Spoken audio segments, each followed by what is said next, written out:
what you're doing right now is going to help you in the future, because you don't want the future to come and you not be prepared. So do all of that now so that you can be rewarded for that in the future. If there was such a thing as insider trading for mental skills, you just found the spot. Did you know that nearly 50% of our mental skills are formed by the age of 18? Today, I want to help you add to your mental skills before you need those mental skills, with no prior skills required. This is your proactive resource created and shared to help you build the life you want by choice, not by chance. And I just want to see you get there sooner. In 2025, we no longer differentiate ourselves by having access to info, but by creating clarity of all the info we have access to. If you feel like this episode is valuable in some way, please leave a review and share it with someone who can benefit. Sharing information is our currency to kindness. Help me keep more people on our planet. I'm Nick Gumpert, and I'm your host for Mental, a modern mental podcast where together we dive into the minds of experts, coaches, pro athletes, and your fellow young adult companions to help you boost your mental game today so you're prepared to dominate tomorrow. Now, onto the cast. Thank you for joining us. I'm excited to have a special guest in Liya. I think a very unique thing with the two of us is we've never met each other, had the opportunity to get introduced through a mutual friend. And Liya is a goalkeeper at the University of North Carolina. Liya, would you mind introducing yourself to our listeners today? Hi, everybody. I'm Liya. I'm a recent transfer to the University of North Carolina. I came from Washington State, where I played my freshman year and my sophomore year there. Transferred in the spring. Love it here in North Carolina. It's great. Soccer's amazing. People are amazing. Location's amazing. So I'm really enjoying my time here.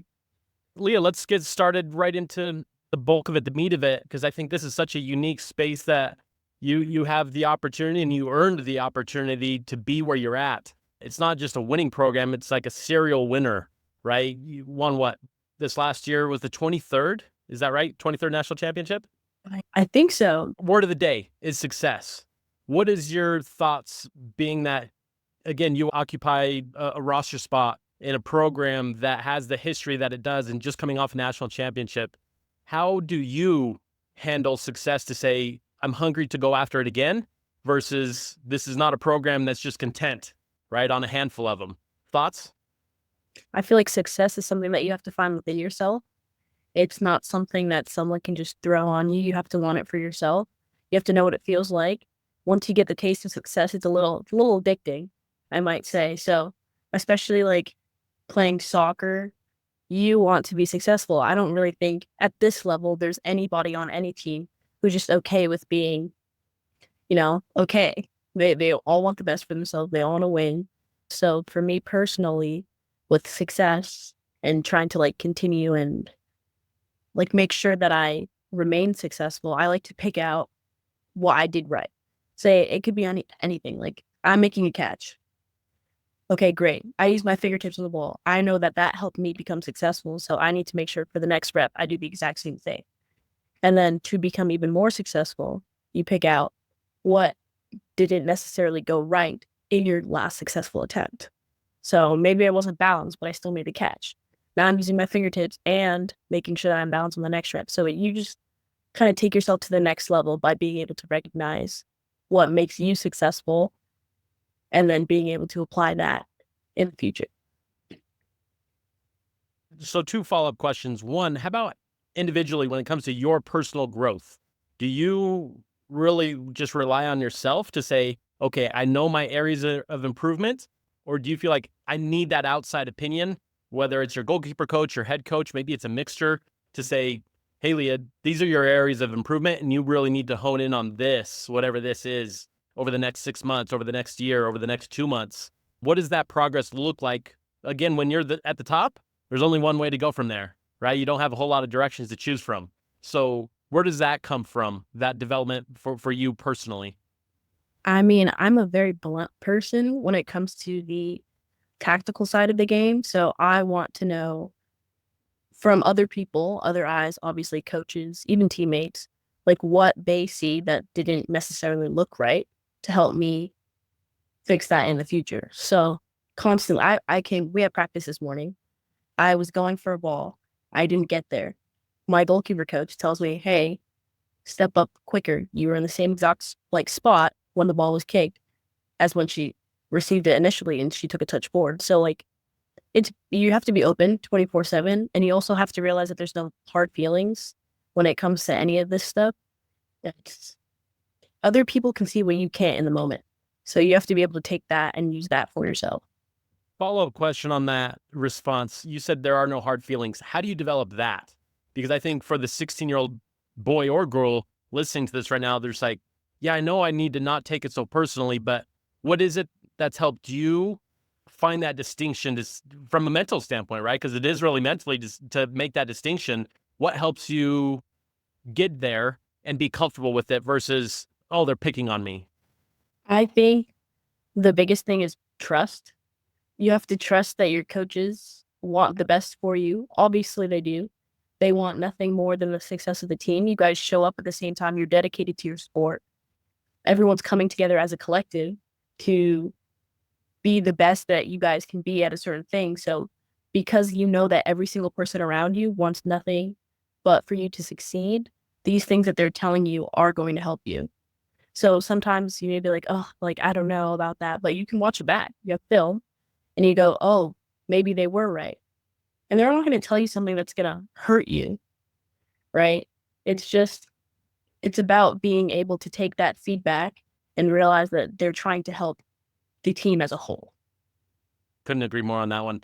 My second follow-up for you when it comes to handling success. So you just answered the individual question. How about more broadly as a program? What are you guys doing differently this year that maybe you didn't do last year to say, again, how do we not fall off? How do we try to repeat now, knowing that that's the next question? It's like, great, good for you. Congratulations. What's next? What does that next look like for you guys as a program to make sure, again, you stay where you're at? I think the biggest thing is to not necessarily worry about the outside noise. Obviously, there's going to be people that are talking, people that are interested, people that are trying to see like if we have what it takes to do it again. But at the end of the day, the only people stopping us from accomplishing that is us, ourselves. So we're in practice every day. We're focused on making ourselves better, like better without revolving our ears and our mind and our focus on the outside noise. So we're playing with a chip on our shoulder. I feel like we play with a chip on our shoulder every single time we play. Obviously, we're North Carolina. People come in, people think, hey, we can beat this team and we're the best. So it's just about being able to carry the chip on our shoulder and being able to, I guess, magnify that feeling when it comes to reproducing a championship. Makes sense. How about this one? If you wouldn't mind being a bit vulnerable with our audience, and would you be willing to share a personal story or two about how you personally have dealt with success and how you've kept that drive to say, love that. I'm appreciative of that moment, but I want to go get that again, whatever that was. Maybe it was on the field accomplishment or even off the field. I would say most recently, I play for Jamaica as well, the Jamaica Senior National Team, and I've been called up for the past few years now. And I finally got my first caps this past December. And I was, Congrats. thank you. I was really nervous. Obviously, I've been with the team for 2 years at this point. I'm in the field, just learning as much as I can from all the people around me because they're great players. And in my second cap, with not even a minute left in the game, I make a ginormous mistake. The ball comes to me. Well, it was like a deflection, kind of. The ball gets played into the middle. I'm out of position. The ball gets straight. It hits my body and it slowly trickles into the back of the net. Now, everyone, now that it just looks bad. Everyone knows it's bad. But at the end of the day, like everyone's still congratulating me. They're like, hey, like, congrats on your two caps. Like, you still came out with the win, all this stuff, blah, blah, blah. So, like, that is success. But I wasn't satisfied with it because even though we did win, I still knew that I had things that I could work on and things that I could like bring to the table for the team even more. And I remember the first thing I said to my coach, she was probably going to walk over and tell me like, hey, don't worry about it. I was like, you got to give me another chance. Like I want to play again. Like I'm here. I made it. You finally gave me a chance.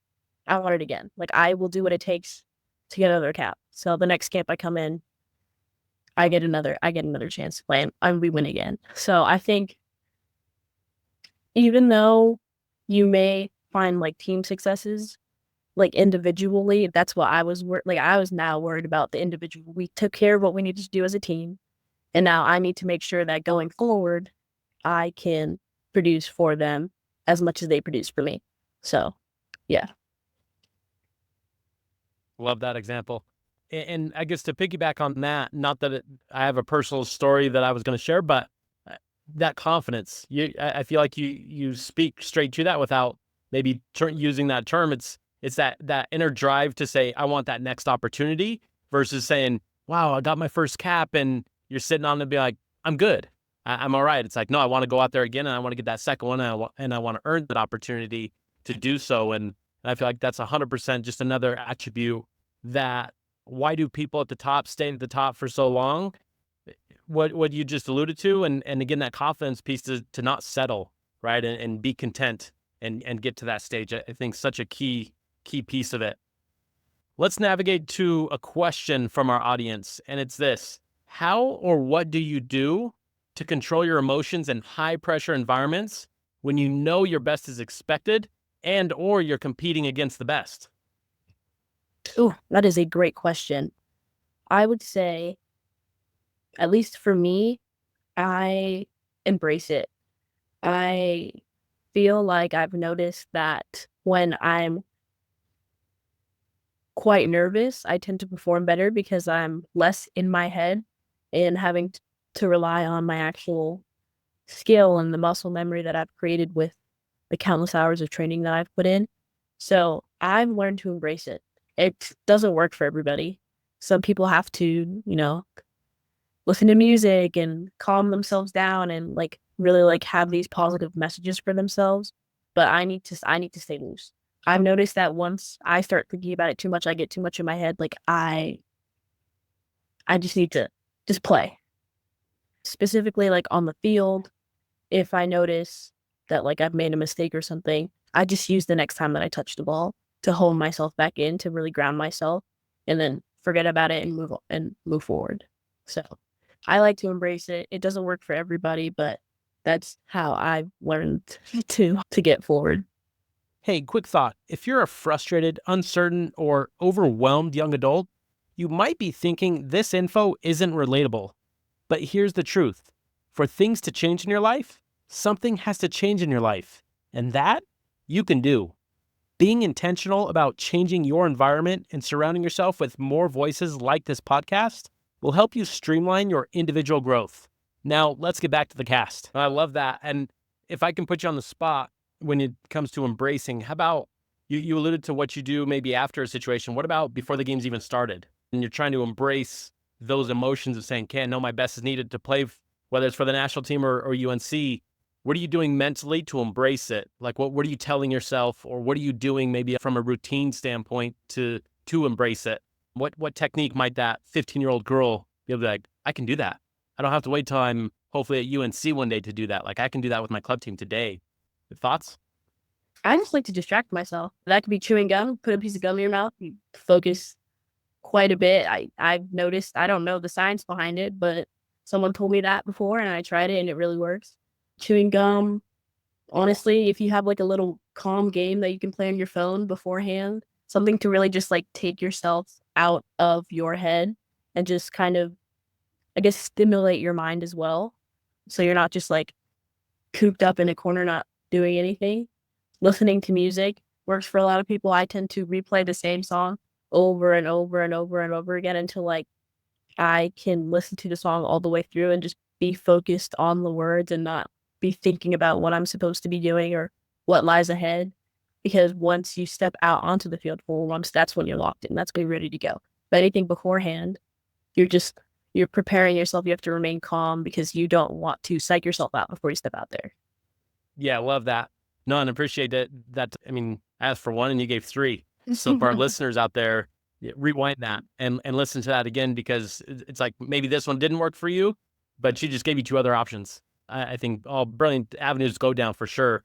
And that has nothing to do with what level you're playing at, what team you're on, things that are within your control to help you embrace the situation you're going into. Love that. Leah, I ask each of my guests to go on the hot seat. All right. If you could think of whatever comes to mind first, and just as quickly as we can get through them. What's your go-to pregame song? Right now, it would probably be Red Wine Supernova by Chapel Roan. Brilliant. What's one of the hardest things you've dealt with psychologically on the field? Ooh, I I had to play my first game after a loss of one of my teammates. I would say that was the hardest. Fair enough. How do you mentally reset after a tough moment? Oh, first touch on the ball after. Get yourself locked back in, feel the grass on your feet or the turf or whatever you're playing on, and just use that to forget about your last moment and move forward. Okay. What's your favorite mental exercise to boost focus? I mean, I love Rubik's Cubes. I can solve a bunch of different Rubik's Cubes. I love playing with Rubik's Cubes or maybe like Tech or something like the little finger skateboards. Have a bunch of those as well. I think those really stimulate my mind. Okay. And have to give a different answer if you're thinking about giving one of those. What's a hidden talent or hobby outside of your sport? I mean, I used to be a band kid, so I could play probably about 10 different instruments, I'd say. Love music. Yeah. Wow. Impressive. All right, so let's conclude with this. Quote of the day. If you don't sacrifice for what you want becomes the sacrifice. What comes to mind when you hear that? Oof, that is a great quote. I would say, like, you sacrifice your goal when you choose to want other things over them. So, like, there's a healthy balance between what you want to achieve and how you achieve them and how hard you work and all this stuff. Like, you need to remain balanced. You're gonna mentally psych yourself out and ruin your mental health by just only focusing on what you need to have different avenues in life. But it comes with a price. And if you want to achieve your big goals, then you're going to have to put in the work to make that happen. So basically, your goal is to, I don't know, score 5 goals. And that means you have to really work on your shooting. Well, my friends want to hang out for 3 hours after school every day. Maybe the healthy balance between that is, hey, I can hang out with you on most days, and these 2 days I got to go work. Or instead of hanging out for 3 hours every day, maybe we can hang out for two, and I'll use that other hour to just work on my touches and get what I want because you need to balance things out. Obviously, you don't want to put too much of an effort into your sport because then you're gonna hurt your health, mentally and physically. You don't want to overdo it, and you don't want to get sucked into what other people around you are doing because you don't know what they're doing behind the scenes as well. You can be like, "Oh, well, my teammate never does this." But you don't know. They could be putting in the work at 11 o'clock at night, and you think that just because they're not out when you're out at 4 p.m. that they're not doing anything. So focus on yourself, but also maintain the balance between because you're gonna have to put in the work. Yeah, what comes to mind for me when I hear that is the very best have figured out that by doing what they don't want to do, when they don't feel like doing it, is how they become really good, right? And they've sacrificed, as you alluded to, whether it's time with friends, whether it's doing some of the things that they enjoy more. I think people have the misconception that people enjoy doing some of the monotonous work.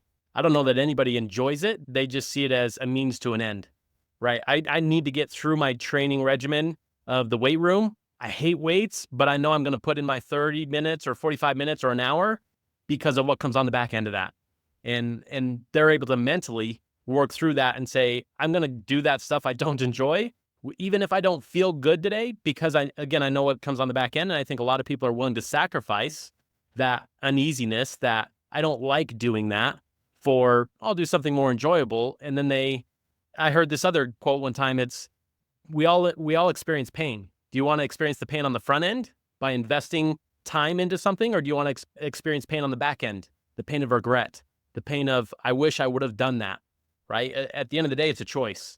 I think one that a lot of people forget is within their control. It's just a matter of making those choices at the end of the day, and it's unfortunate, right? Because a lot of us have big goals for ourselves, as we should. It's just a matter of how do we get there. And I love the points that you've shared today because it puts it back in perspective of you're at UNC, you're representing the Jamaican National Team, and not to discredit you or anybody that's done great things, but you're doing things that other people can do, Mm-hmm. right? For the most part, you have a sick skill set. There's no doubt about that. That goes with it. But at the end of the day, you're also doing things that a lot of people choose not to sacrifice for. Thoughts on concluding that? Yeah, you just gotta put in the work. And I think it plays in at least all of my teammates here. It plays in our head. Our coach tells us that all the time. Like this is how you get better. You have to tell yourself that what you're doing right now is going to help you in the future because you don't want the future to come and you not be prepared. So do all of that now so that you can be rewarded for that in the future. One thing comes to mind real quick, because you're alluding to the future. I feel like a secret weapon that all of us have, but few of us want to use it, is patience. Mhm. That patience to say, I'm going to continue to do it today, tomorrow, next week, next month, and now over a year, you're just like, dang, I'm in a much different place than where I was, right? And that patience game of saying, I'm not seeing the results today. Dang, I worked my butt off and I'm feeling terrible physically, but I'm going to show up tomorrow, right? And see where this gets me. And that patience game, I think, is such an important piece too, to get to your future and get to that future that you want, is being patient for it in this day and age where you can get so many things so quickly. I want to be really good, really fast, and then we quit after 2 months. You're just like, not seeing things change too much. Liya, first and foremost, want to thank you for giving the time, and not just time and ideas, but most importantly, one thing I really try to pride myself on with this podcast is you shared some techniques. You shared techniques that a 13-year-old listener can apply today if they choose. You shared techniques if they're 20, 21, right? And I appreciate that. So to our audience, thank you for tuning in on another episode of Mental. Until next time, this is This Time. Checking out for now. If you feel you can take something away from this episode, please rate it and leave a review. My goal is to help keep more people on our planet by sharing not just ideas, but techniques with no prior skills required. Be the difference. That's my goal.